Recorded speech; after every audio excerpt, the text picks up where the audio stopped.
Hello everybody, and welcome to our video on Trigonometric Equations 2. So here all we're going to do is take a look at some types of trigonometric equations that are a little more complex than what we did in the previous section. So yeah, let's go ahead and get started. First of all, we have cosecant of x over 2 equals 2. So let's go ahead and give this one a go. So as always, we want to convert this into sine, cosine, or a tangent. And cosecant is 1 divided by sine.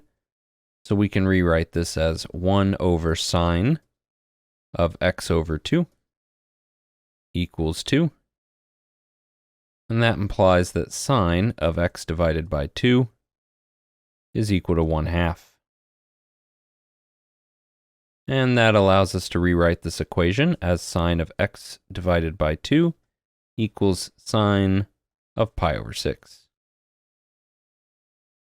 So now remember that when sine of x equals sine of alpha, in this case it's x over 2, our equations will be in the form of this input, x over 2 equals alpha, which is pi over 6, plus any 2 pi multiple of n, and x over 2 equals pi minus alpha plus any 2 pi multiple of n. So this one's pretty straightforward. For our first equation, just multiply 2 across, get x equals, so pi over 6 times 2 is pi over 3. Plus, and 2 pi times 2 is 4 pi times n. Now, pi minus pi over 6 is 5 pi over 6. So when I multiply my 2 across, that 5 pi over 6 becomes 10 pi over 6 plus 2 pi n. But let's simplify that. Instead of 10 pi over 6, let's write that as 5 pi over 3.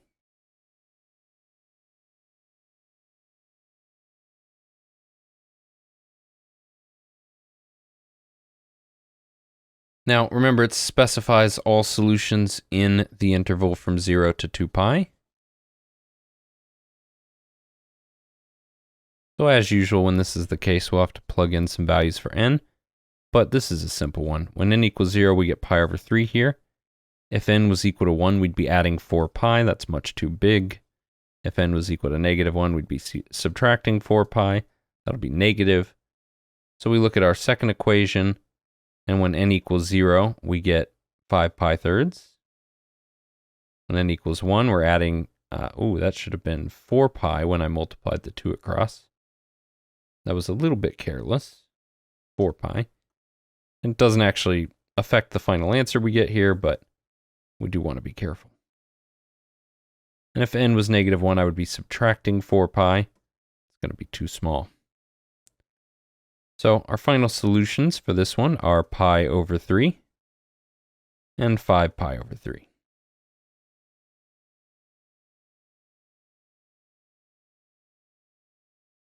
All right, moving on to the next one. So here we have cosine of 3x equals -1/2.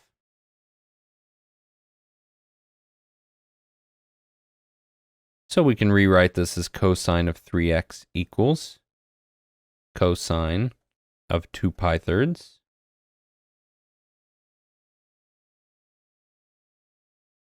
And this tells us we get two solution sets. 3x equals 2 pi thirds plus any integer multiple of 2 pi, and 3x equals 2 pi minus 2 pi thirds, plus any integer multiple of 2 pi. Now let's just keep in mind here, make this go a little bit quicker. 2 pi minus 2 pi thirds is 4 pi thirds. So now if I divide the first equation by 3, I get x equals 2 pi ninths plus 2 pi thirds times n. And x equals, now we've got 4 pi thirds divided by 3, that's 4 pi ninths, plus 2 pi divided by 3 times n.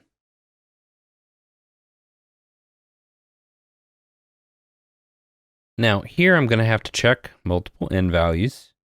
And notice we're not adding 2 pi anymore, we're adding 2 pi thirds. So we're actually going to get multiple solutions per equation. So one of the things I'm going to do first, just to make each of these a little easier, is just find a common denominator, because I'm going to have to add a couple of these together. So 2 pi thirds is the same thing as 6 pi ninths.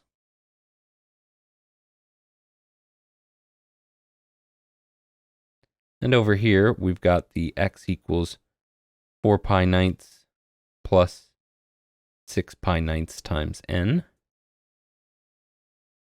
And now we want to find all of our solutions between 0 and 2 pi.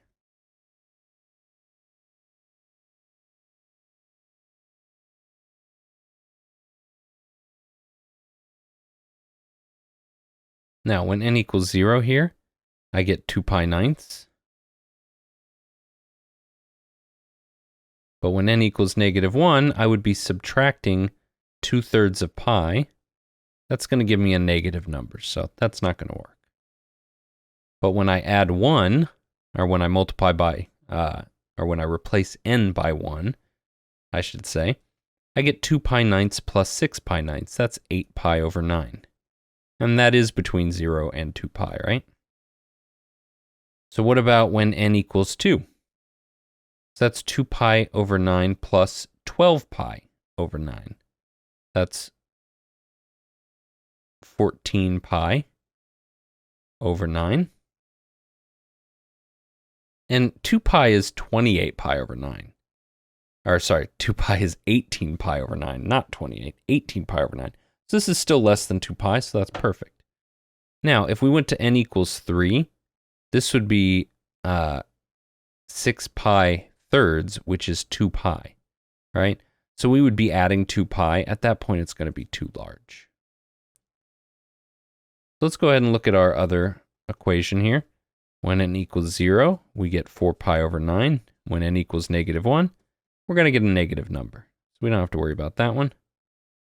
But when n equals 1, I get 4 pi ninths plus 6 pi ninths. That's 10 pi ninths. And when n equals 2, I get 4 pi ninths plus 12 pi ninths. That's 16 pi over 9. And when n equals 3, what do we get? We would get 4 pi ninths plus 2 pi again. So in this case, it's going to be too big. Now, if any of these needed simplified, you should simplify them before entering your answers. But none of these need simplified, so we can just leave them as is. I'm not going to recopy them all down, but these are the solutions. Now, one other thing I want to mention, because you might have noticed a pattern here. Hey, normally I have 2 solutions for a cosine of x equation. You put 3x, now I have 6 solutions. That's 3 times as many. And that's basically true. You, in general, will get that number multiplied by the number of solutions, but not always. In particular, if instead of just 3x here, you had something like 3x minus pi over 2, you can think that that shift might kick one of these answers out the side of your domain here. So you won't always get exactly that, but yeah, most of the time you will. But those exceptions are the reason why I always just go through that little extra mental step of checking the cases on the ends and just stopping when I get something that doesn't work. That way I don't have to worry too much about thinking about, well, is this one of those special cases where I happen to lose a solution that I wouldn't have, or I would have otherwise had because there's a shift or something. So basically what I'm saying is, you don't have to worry too much about that pattern. If you notice it, that's great, but I wouldn't try to rely too heavily on it. Just stick with this approach and you won't have to worry about making any mistakes in that regard. Okay, so let's tackle a different problem. Find all solutions to the equation in the interval from 0 to 2 pi of cosine of 2x equals sine of x. So this one's different because here we have two different trig functions, cosine and sine, and we need to have just one, right? So, well, what are we going to do here? Well, in order to deal with this, we're going to have to apply some of our previous formulas to rewrite this equation in terms of just one function. So here, we want to use our double angle formula for cosine, but specifically, we want to use the version cosine of 2x equals 1 minus 2 sine squared of x. So that's what we're going to do to start off with. We're going to take this identity, plug it straight into our equation, and go from there. So that gives me 1 minus 2 sine squared of x equals sine of x. So now what I'm going to do is move everything to one side of the equation because this looks a lot like a quadratic to me. So let's go ahead and do that. So this is 0 equals 2 sine squared of x plus sine of x minus 1.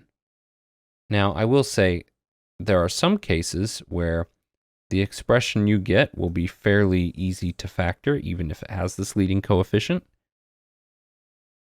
But I'm going to go ahead and stick with this other approach using the quadratic formula anyways, because it will always work even when you get something that you can't really handle factoring.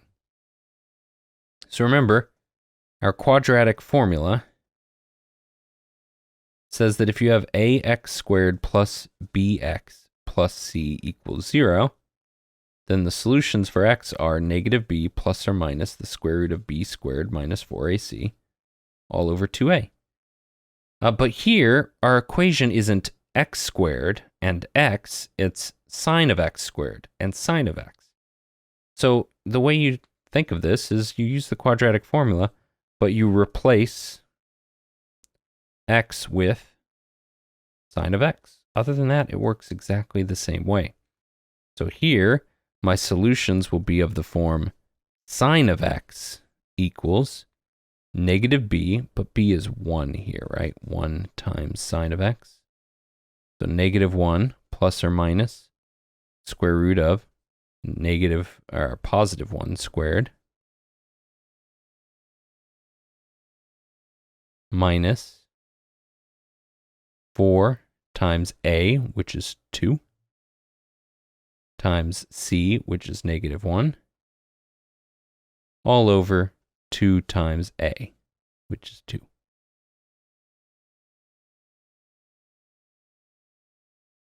This is negative 1 plus or minus the square root of 1 plus 8, which is 9,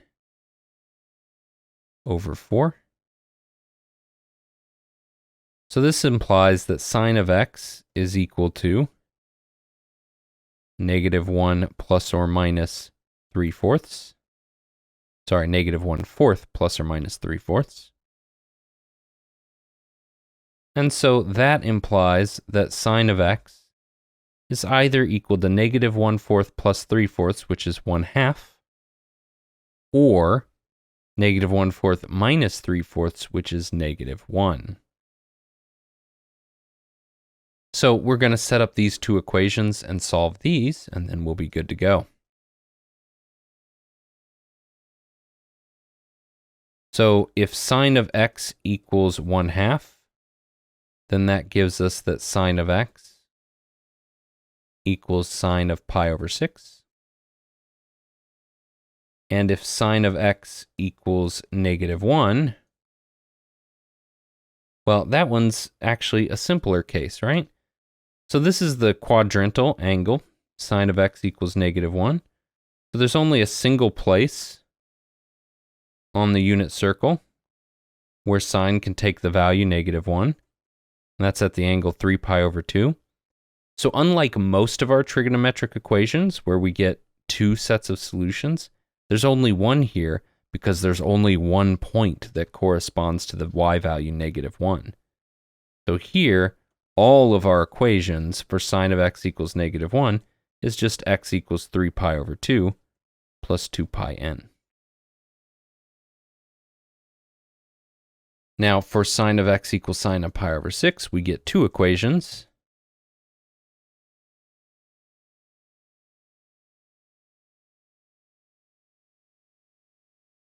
So x equals pi over 6 plus 2 pi n, and x equals pi minus pi over 6.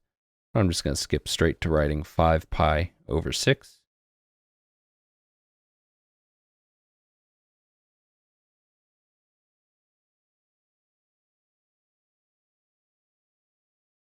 All right, now we need to reduce all of our solutions to just the ones between 0 and 2 pi.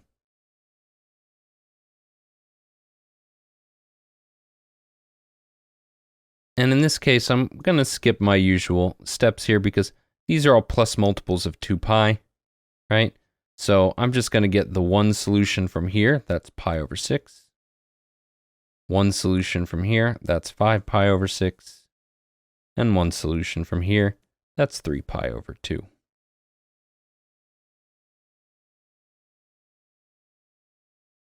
All right, so that's it for this problem. So again, the goal with all of these is the same, but we might have to use various algebraic tools and pre-calculus tools in between those steps. So the goal again is to reduce this to sine of x equals one thing, right? And in order to do that, we have to apply a double angle formula for cosine, and then we need to use our quadratic formula from algebra. Other than that, the rest of the process stays the same. Okay, so moving on. Now we're going to take a look at some equations involving trigonometric inverses.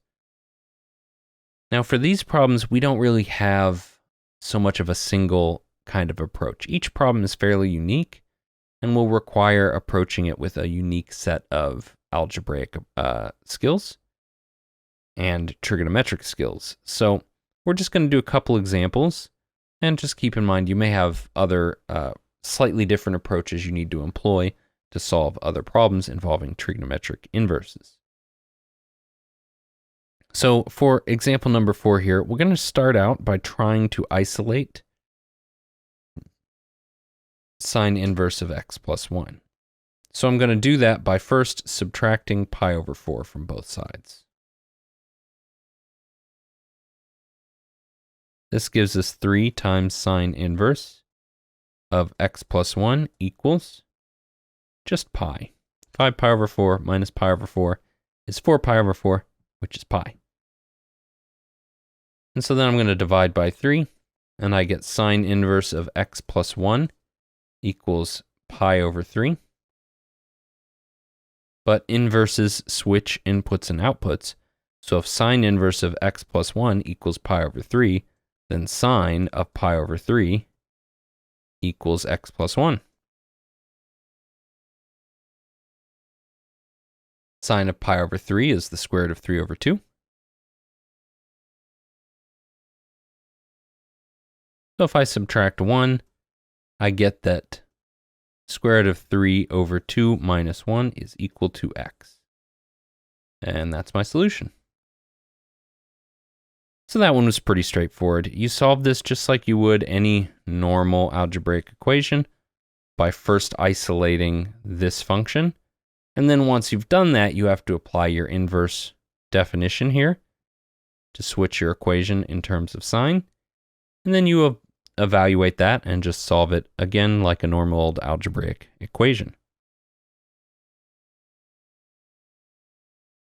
Okay, now let's take a look at this next problem. Now this one is a little bit different and requires a little trickier ingenuity.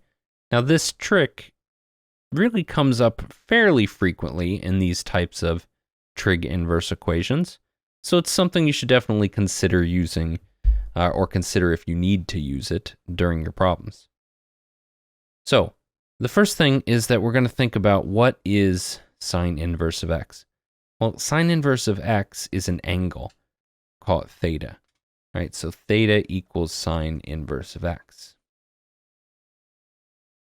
And we know that if theta equals sine inverse of x, then sine of theta equals x. But what else do we know? Well, we also have a cofunction identity for sine that says that, for sine and cosine, that says that cosine of pi over 2 minus theta equals sine of theta. So if sine of theta equals x, then so does cosine of pi over 2 minus theta.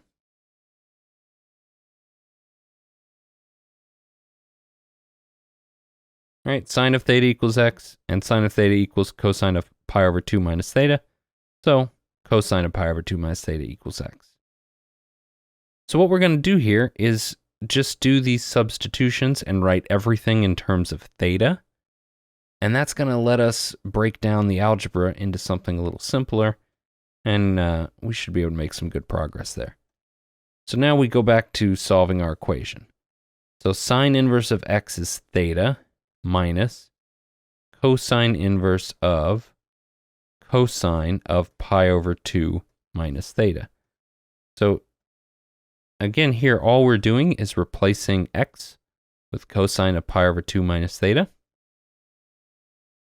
And now here we have a composition of inverses. Cosine inverse of cosine of an input should just be the input.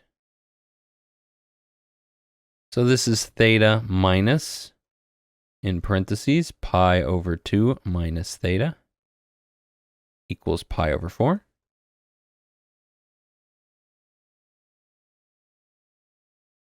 So theta minus a negative theta is really theta plus theta, which is 2 theta minus pi over 2 equals pi over 4. So if I add that pi over 2 to the other side, I get 2 theta equals 3 pi over 4.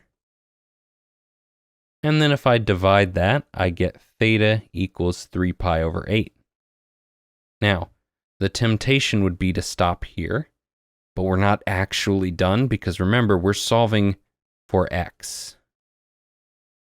And we've got everything in terms of theta. So we did solve for theta, but that's not actually what we're solving for. So now we need to substitute back in sine inverse of x.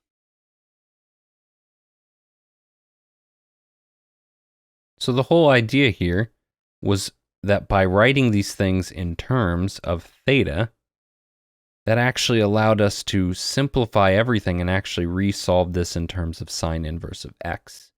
It let us get rid of that cosine inverse. So now if we have sine inverse of x equals 3 pi over 8, switch our inputs and outputs, and that gives us x equals sine of 3 pi over 8. But that one is a little tricky because to evaluate it exactly, we need to use a half angle formula. So I'm going to rewrite this as sine of 3 pi over 4 divided by 2. That makes 3 pi over 4 my angle for my half angle formula. Now, this is in the first quadrant, so this is going to be positive. The square root of 1 minus cosine of that angle over 2. And now we just got to do a little bit of algebra. Cosine of 3 pi over 4 is negative root 2 over 2. 1 minus negative root 2 over 2 becomes plus root 2 over 2. This one becomes 2 over 2, so this is 2 plus root 2 over 2, all divided by 2, which is the square root of 2 plus root 2 over 4. And here, if I split my square root on my numerator and denominator, then my denominator just becomes 2. Okay, well, that's it for this section. Thanks for sticking around. Hope you have a great day.